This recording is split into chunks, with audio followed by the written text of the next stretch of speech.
kang magaling. Maraming salamat sa ito. Panibagong araw na ayaw ng pagkakalalaran. Gabayan mo kami sa amin. Karagahan upang mas maaral namin mabuti at magawa ang mga activity na gagawin. At gabayan niyo po ang aming guro sa kanyang pagtuturo upang mas lalo niyang mabigay yung mga salita na dapat namin marinig sa araw na ito.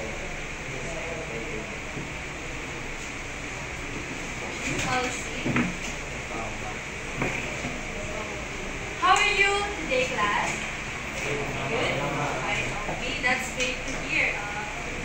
So before we proceed, may I know the absentees and the presents for today? So for today, we have 12 presents and 4 absent, total of 16. Okay, thank you. So I appreciate your attendance for today. So kahit na may absent tayo na kunti lang naman. So I hope mag-focus tayo sa ating lesson for today na. So sana ilad ko yung ears. Okay? Next, before we proceed in our lesson, ano nga ba yung past lesson natin na pinalakad? Yes, Sir Joseph. Last lesson po natin is about ECM po and unit function. Okay, about sa ECM. So, who would like to share the significance and function ng ating ECM? Yes, Sir Joseph. Sa yung takeaways ko lang po nung last meeting, yung ECM po is it acts as a brain that analyzes and interprets the data given by the sensors yung kumukuha ng mga data to different areas of the engine. Tapos yung data na to, i-interpret mo ng ECM and papadala sa actuators para i-contact yung dapat gawin ng actuator. Well said, Sir Joseph. So, who would like to share pa another insight? Yes, Sir Ibudo. Ngayon nga po, nasabi po ni Sir Joseph na yung ECM po is brain po na machine. So, ang ginagawa po ng ECM is nag-receive po siya ng information na galing sa sensor. Tapos, kino-convert niya po yun into signal. Tapos, i-send naman po niya kay actuator. Tapos, si actuator po is gagawin po yung signal na sinabi naman po. Okay, well said. So, ECM stands for Engine Control. So, it serves as a brain ng ating diesel engine management. So, it is important para mag-perform ng maayos or ng maganda yung kalabasan ng performance ng ating engine. Okay? So, next, yun. So, we will have a energizer. So, before we proceed ba, para magkaroon naman na energy, total sobrang maaga tayo nag-start. So, I prepare a game which is a jigsaw puzzle, but nilagyan ko siya ng twist, which is yung guess the English word. So, here, may mga word na magpa-flash na need yung ma-identify kung ano yung word na yun. So, bibiglasin nyo na yung word na yun, meron dun malapit na totoong word na pinapawalaan. So, there will be 6 students na kung yung mga kulang ng tamang sagot, meron 6 students na napipili, which is bubuo nung jigsaw puzzle natin. Okay? Naintindihan mo ba, class? Clear ha? So, ito yung direction natin on how to play yung English words. So, read the random words that will appear on the screen and guess the right word. Okay? Are you ready? Okay, for example muna tayo. So, would like to answer. Yes, sir. Engine. Correct. So, ganun lang siya ka-simple, laruin. Okay, let's start.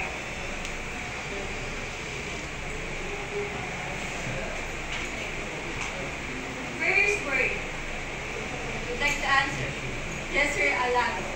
Pressure. Pressure. Yes, nakuha natin. So, next word. Who would like to answer? Raise your hand. Yes, sir. Efficiency. Yes, efficiency. Next. Yes, sir, Agpiano. Correct. Control. Next word.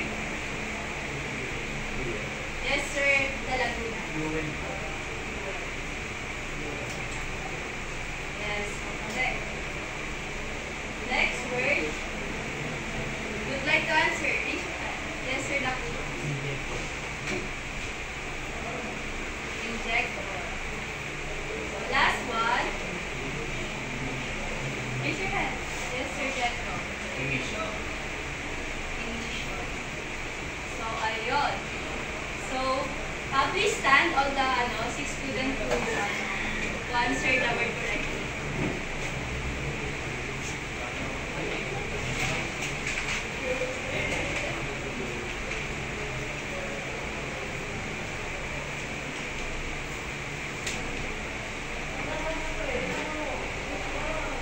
Ito yung mga pieces ng natin, ng puzzle.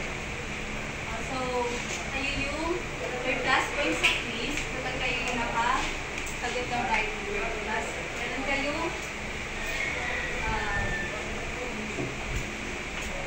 so, yun na yung go in front and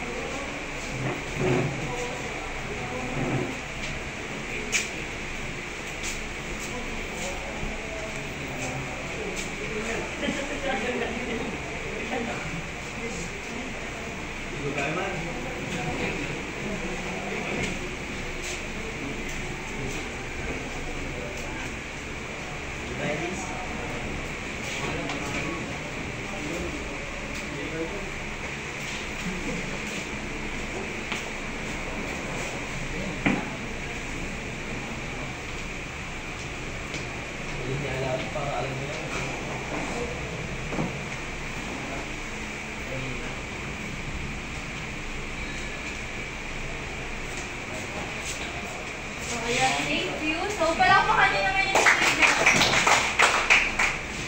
So, ngayon, based din sa mga pinahulaang mga words, nandito sa picture, ano kaya yung next lesson natin? Sa tingin mo? Yes, sir, yes. Injector. So, yes. So, today we will discuss about the diesel fuel injector. So, I know you already have an idea what is diesel fuel injector, di ba? Masyado na siyang common. Yung sa M1 nyo, sa major 1 nyo, di ba? Na-discuss na rin siya sa parts ng engine. Kasi part siya ng engine. So, masyado na siyang laging nababanggit pag when it comes sa automotive. So, today, mas papalalimin pa natin and mas papalaman pa natin kung ano ba talaga yung diesel fuel injector. So, for today's topic, syempre, di-discuss natin yung diesel fuel injector, then yung role ng diesel fuel injector natin, parts, and how to check yung electrical resistance ng ating injector. So, let's proceed kung ano ba ang fuel injector. So, who would like to read the slide? Yes, sir. Fuel injector. Directly inject or spray diesel into the combustion chamber of the engine. So, directly inject or spray diesel. So, based dito, ano ba yung role ng ating fuel injector? Gusto na masa siya. Yes, sir, is it? Kapag nag-send po ng pamag si ECM, yung injector po is maglalabas po siya ng amount ng fuel na magpapatapos po sa loob ng combustion chamber. Okay, well said. So, sino pang may idea? Yes, sir, Josh. Yung fuel injector po basically is an actuator where it delivers the fuel to the combustion chamber. And to perform the combustion, it needs a fuel. So, fuel injector is siya yung nag-deliver ng right amount ng fuel para yun nga, makakompleto yung cycle ng Well said. So, yun na nga, nasabi na din ng classmate nyo. So, yung fuel injector natin acts as actuator na nag-inject ng fuel, which is ng precise fuel and right timing sa ating engine para maganda yung takbo ng makina, yung pagsabog ng ano natin, yung air seal natin, di ba? Para mas maluto ng maayos yung ano natin, yung fuel. Okay. So, now let's proceed sa role ng ating diesel and fuel injector. So, fuel injector is, ang sabi na kanina, inject fuel. So, it inject precise fuel dun mismo sa ating combustion chamber. So, siya yung nagdadala ng fuel. Okay? Kagets nyo naman, diba? Okay. Next, atomization. So, sino may idea kung ano ba yung atomization? Atomize. Yes, sir, Edu. Ma'am, ayun po yung pagpapalit po ng pagka-spray po ng fuel. Okay. Ay, ng fuel. Correct. So, ayun. Atomization means ginagawa niyang mist. Halos mist na yung fuel natin. Sa palagay nyo, bakit kaya need na maliliit na particle yung may spray dun sa ating chamber? Bakit kailangan atomize siya? Raise your hand with the answer. Yes, sir. Para po mamlaan. Wala ko nakita ng fuel sa ating chamber. Bakit kaya? Sinong may answer? Yes, sir, Alan. Hindi ma'am, kailangan po i-atomize para sumabog ng maayos yung magkaroon ng maayos na combustion.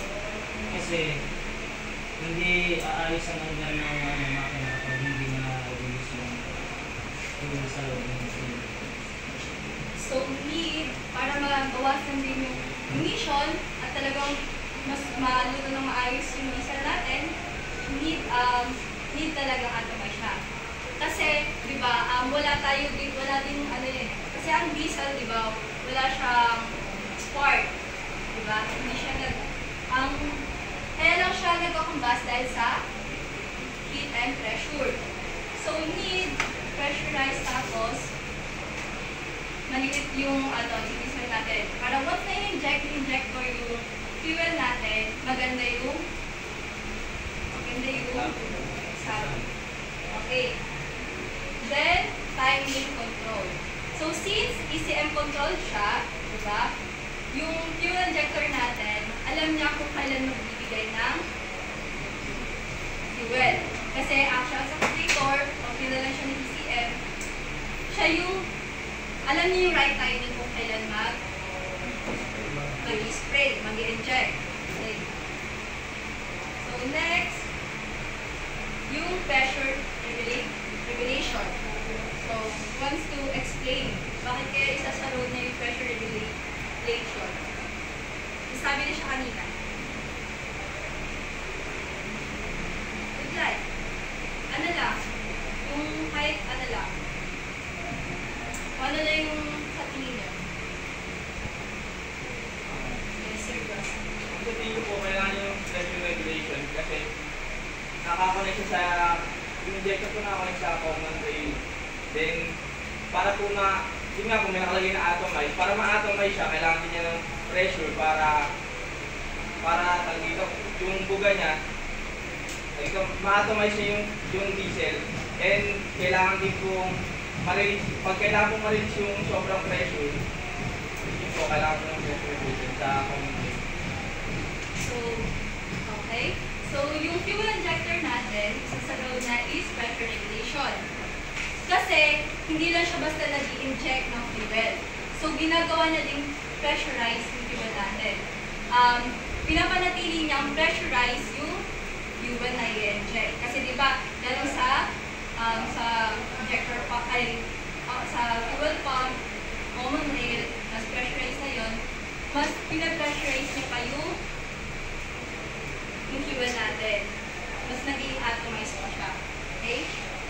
Sunod ba lahat? Yes, ma'am. Okay. So, next na row natin is efficiency and power. So, bakit kaya? Do you have any idea?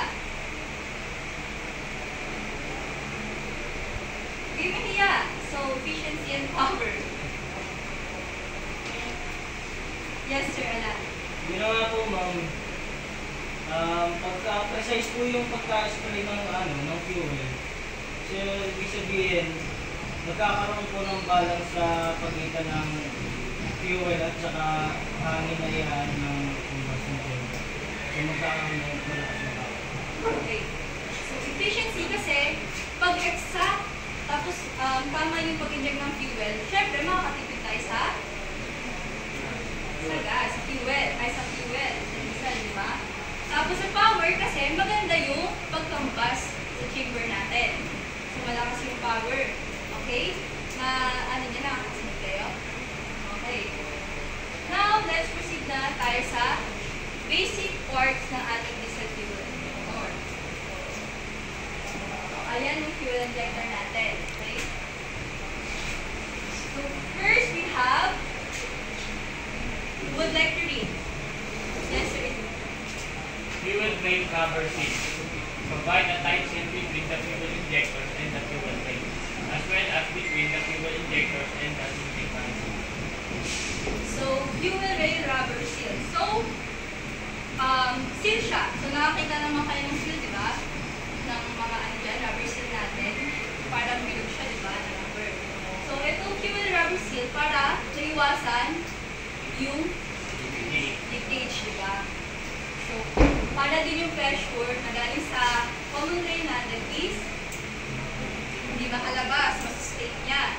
So, mas maganda yung pressure na ibabato ni injector. So, next we have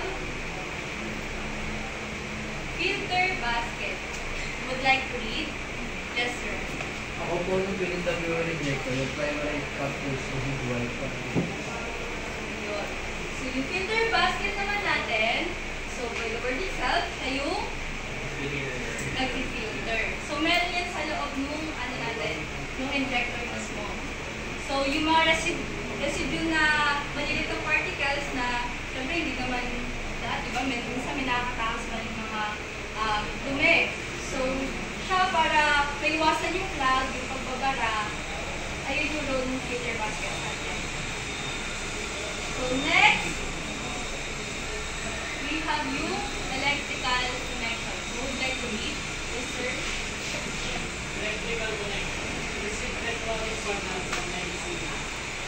So, yan, napakadali. So, electrical connection. So, ano kaya yun? Ano yung sinasabi ko? Receive electronic signal from ECU. So, connection lang siya. Siya yung diba? Para gumana yung yung injector natin, so need siya.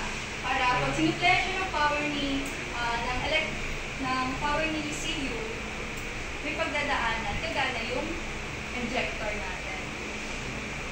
So next, we have yung solenoid. So solenoid, would like to read? Yes, Sir Johnson. Solenoid electromagnetic coil works as an electromagnet that opens and closes the valve, controlling the amount of fuel that is sprayed into the combustion chamber.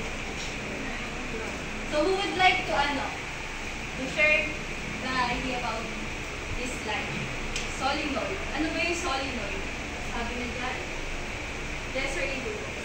Ma'am, kung napag-aralan po kasi natin sa editor po namin, yung injector po, parang meron po nung nakaikot-ikot na parang wire, tapos nakonektan po siya dun sa connection. Tapos kapag nadadaluyan po siya ng kuryente, in-open niya po yung sa printed valve para po po lalabas po.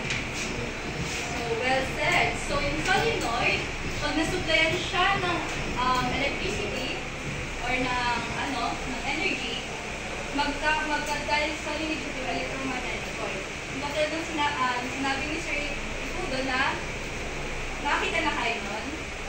Para siyang coil siya, di ba? Winding siya na winding siya. So, once na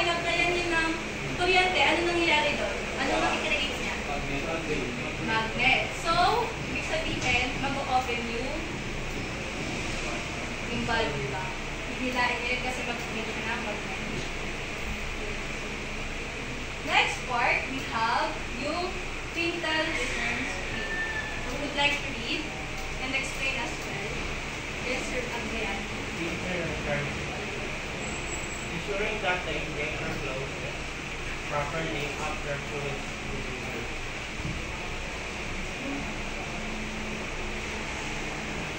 So, itong Quintal return screen, spring lang siya, di ba? Kasi once na sinuplayan ng electricity yung solenoid, syempre mag-effect siya ng magnetic. Dapat may hindi na pabalik dun sa quintal natin para mag-close ulit, di ba?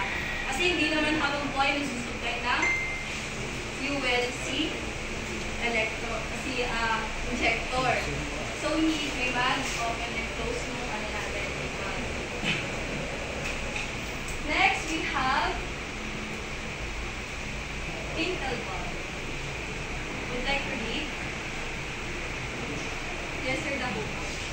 Ang mga boy component we designed it for that controls the flow of fluid. Ito yun. Ano siya ma'am? Yung pedal valve, isang component na kasama na injector na siya yung nag-control ng flow ng fluid. Ayun, well said. So, valve, di ba? Ayun natin yung kapatid. Valve. So, siya yung in-open and close, yung pinababa tinataas natin spring para mag-deliver ng fuel. Nakakasunod ba lahat? Yes, ma'am. Next, we have yung engine rubber seal. So, like nung nauna, yung ano ba yung unang seal?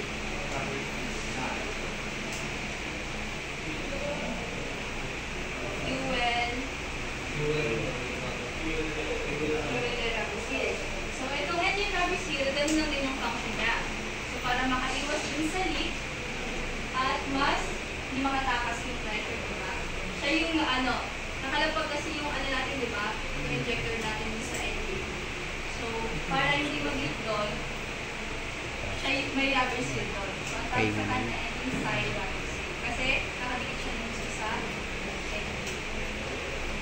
So, next, we have yung quintal valve. Who wants to read? Quintal valve. Yes, sir. Yeah. Quintal valve covers the tip of the injector's quintal. So, sa tingin mo, ano yung ano natin? Yung function ng quintal valve natin, bakit kailangan siya? Para ma-cover daw yung injector's quintal. Okay. So, okay, thank you. So, it covers the tip of the injector quintal. Kasi di ba, yung injector natin, nandun siya, minsan nakaano niya yung nandun siya mismo sa engine. Diba? So, yung quintal cap natin, parang protection siya, okay? Dun sa ating valve. Para maiwasan din yung plato. Okay? Nakakatulong din siya. Kaya tayo may quintal cap. Next, last part, itong fuel outlet hole. So, fuel outlet, yes, sir, Julio. Fuel outlet hole, where the pressurized diesel fuel exits. So, it means, So, doon po maglalabas po yung pressurized na fuel po. so siya yung nasa tip natin na injector. So, ayun. So, yan. Ito yung natin, yung injector natin, okay? So, from rubber seal, papasok doon yung fuel, papunta sa filter basket, which is, i-filter na yung mga fuel na papasok sa injector natin. And yung electrical connection, mag-send siya ng electric signal papunta sa ating solenoid para mag-create siya ng para mag-open yung valve. Ilahin niyo yung spring sa taas. Itong valve natin para mag-open. Then lalabas dito sa so, minsan sinasabi nito yung nozzle. Okay? Yung pinaka-tip palabas. Naiintindihan niyo yung is there any question? None? Are you sure? Ay, wala na question ba? So, now let's proceed sa ating activity. So for our activity, so directions. So make a group of 5 to 6 members and perform injector electrical test using multimeter. Then interpret the resistance reading and their significance in diagnosing fuel injectors issue. So as far as I know, meron na kayong diba? Okay. So 4. So since may mga absent, so we all, each group has 4 members lang. So ngayon, yung kada members nyo, magtalaga na kayo who's gonna be sinong magsusulat dito sa paper, dito sa checklist natin. So nandito na din yung process kung paano gagawin yung activity. So yung materials needed, multimeter, diesel fuel injector, safety gloves o goggles o kaya yung paper natin for your safety. And then ball pen. Ay, need nyo magdala sa ball pen para masulat ito. So, ayon sa safety natin, before we proceed sa ating activity, lalo na pag magka-hands-on, need tanggalin yung eye lace and yung mga accessories natin. Okay? So, after yung diba sabi dyan, interpret the resistance, readings, and the significance of diagnosis. So, in this activity, you only have 5 minutes so pagtitest ng natin, fuel injector. Then, pagbalik dito, tsaka nyo isusulat yung interpretation. So, mamaya kayo bibigay. So, we also have here, ito yung multimeter. So, naturo na naman sa inyo kung paano diba? Pwede.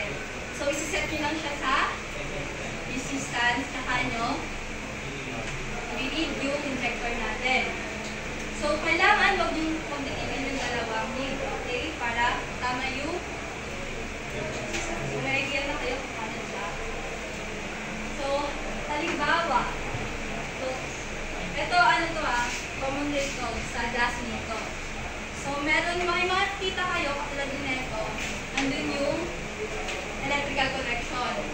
Ito, ganyo. Ayan. So, ayan yung test nyo. So, it's okay lang kahit magkabalikaran yung lead, mag-read pa rin naman yun. Okay?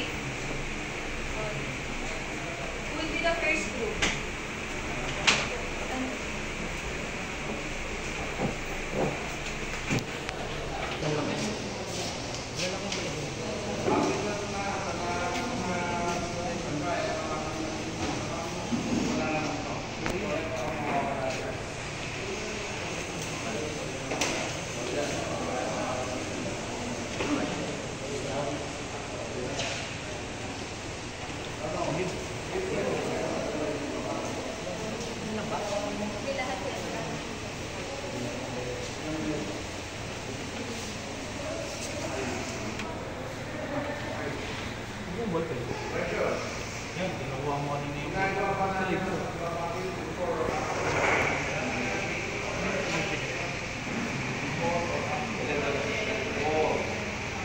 So, yung resistance, dapat nagaling siya ng 0.2 to 0.8.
Hindi naman sa online lang sila may sama. Tapos bibigyan na lang ma'am sir, ito, dinakabit namin ito. Ganito.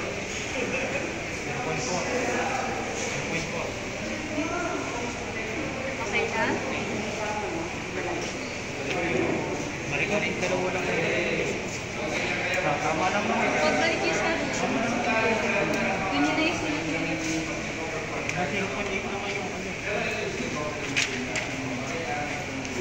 Patawag din.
Good morning everyone. So yung sa group 1, yung nakuha namin data for injector 1 is 0.2 ohms and sa 2, 0.3 sa number 3, 0.4 and sa injector 4 is 0.4.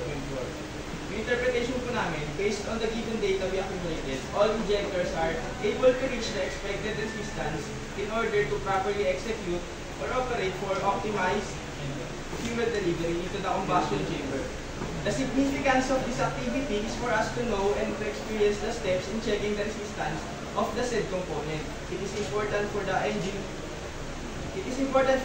running condition for a smoother and more efficient operation.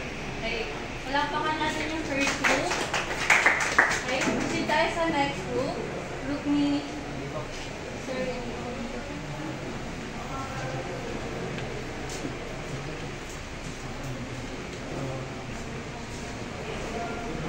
Reading po namin is sa injector 1 is 0.3 ohms. Injector number 2 is 0.4 ohms. Injector number 3 is 0.4 ohms. Then sa injector number 4 is 0.4. So in conclusion, we believe that all injectors except the injector number 1 is standard. So remember that the injector 2 to 4 is 0.4 ohms, which means standard. Meanwhile, the first injector is below the standard, which is 0.3. So thus it means that the injector number 1 must be replaced so that the fuel injection would be right, so that the engine would be function properly. Well said. So palapakan natin yung group 2. Palapakan natin yung group 2. Tayo sa next, the last group. Tapos na ba? This is group 3. This is our... So, injector 1, 0.4, 2, injector 2, 0.3, injector 3, 0.2, injector 4, 0.4. Ito yung aming conclusion. So, we have found out that every injector has their own resistance. We have found out also that all injectors are well functioning, and we also measuring the resistance of the injectors are not that easy because you have to check for the not that easy because the tester is not sometimes it's slip to the coil. So, palapakan natin yung last group. So, diba, sa activity nyo, so, medyo mahirap siya kasi mas yung gagalawan nyo. Mahirap kabutin mo, mahirap ipasok yung EA.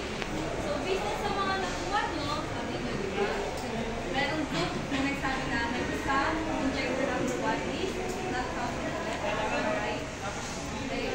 So, maybe, that naman yun is working. So, maybe hindi lang maayos yung ano natin. So, next time, pag mag-check na kayo, is dapat i-ensure natin na accurate na yung pagkakas. So, sa tingin nyo, so, nasabi na naman nila bakit important yung pagkukuha natin ng electrical test tracking injector. So, is there any idea kung your opinion kung bakit natin sinasagawa itong natin, injector electrical test? Yes, sir. Para malaman kung the injector is functioning. So, actually, yung ano yan, di ba sabi ko sa inyo, nag-range yung resistance ng ating Hyundai doon, yung injector doon, is 2.2 or 2.8. So, depende yun sa manufacturer.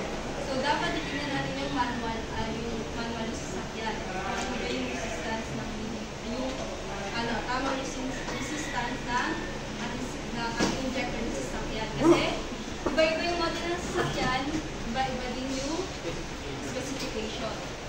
So, to summarize, ano nga ulit yung fuel injector natin? Yung fuel injector natin, spray and inject, atomize,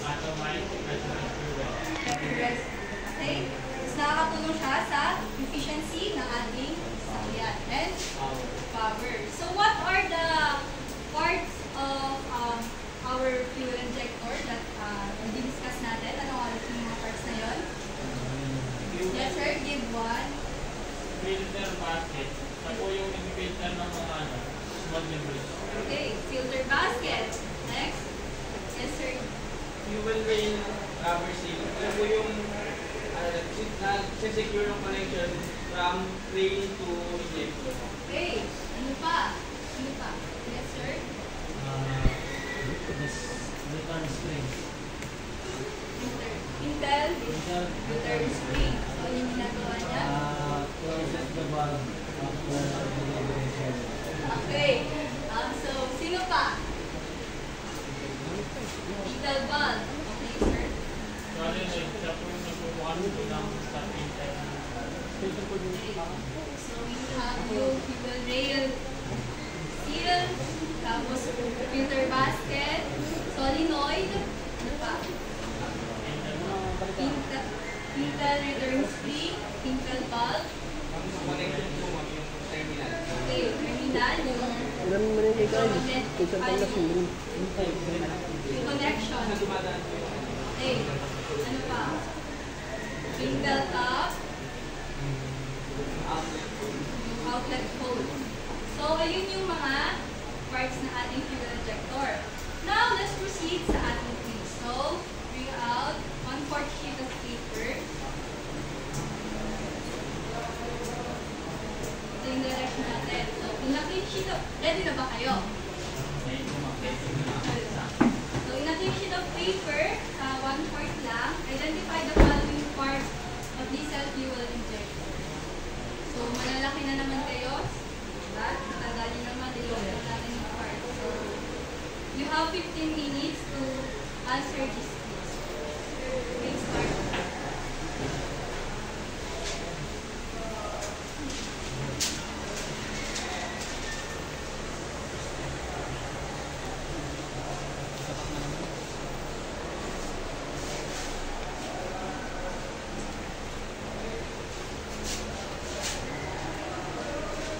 Ay, 5 minutes lang yung quiz ha, baka mamaya ka ng sabi. 5 minutes. Total 5 items.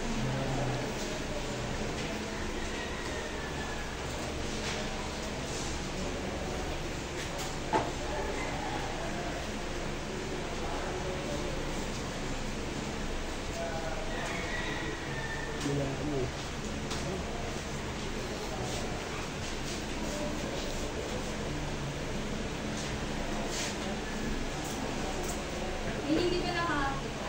Nakikita niyo?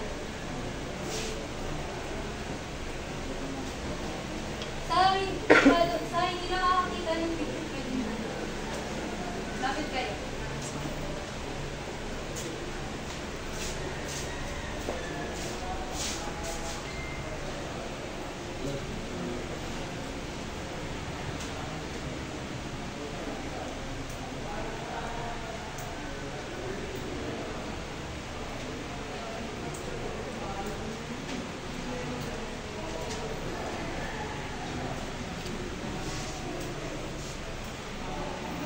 Tapos na lahat.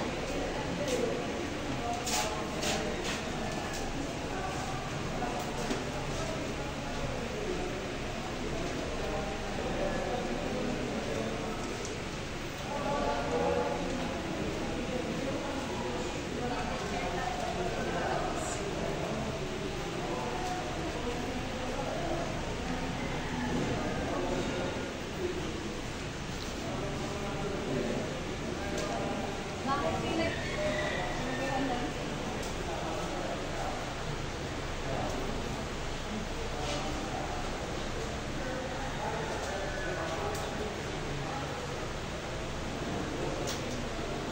Tinatapos na.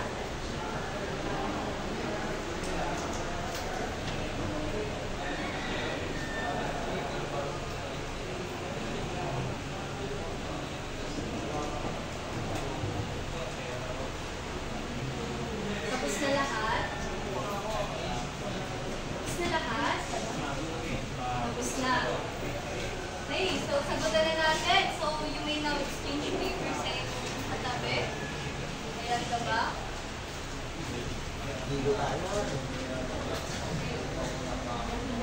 So, first, sa number 1 natin, anong part yan? Filter basket. So, tignan nyo. Number 2, ano yan? Solenoid.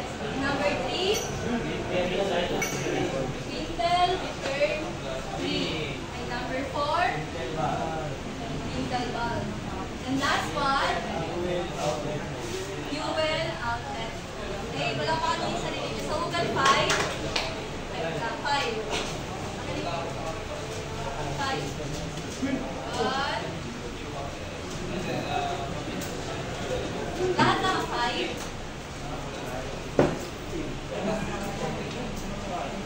So, mamaya ko ulit. Ay, sige, pasa niyo na din yung stock.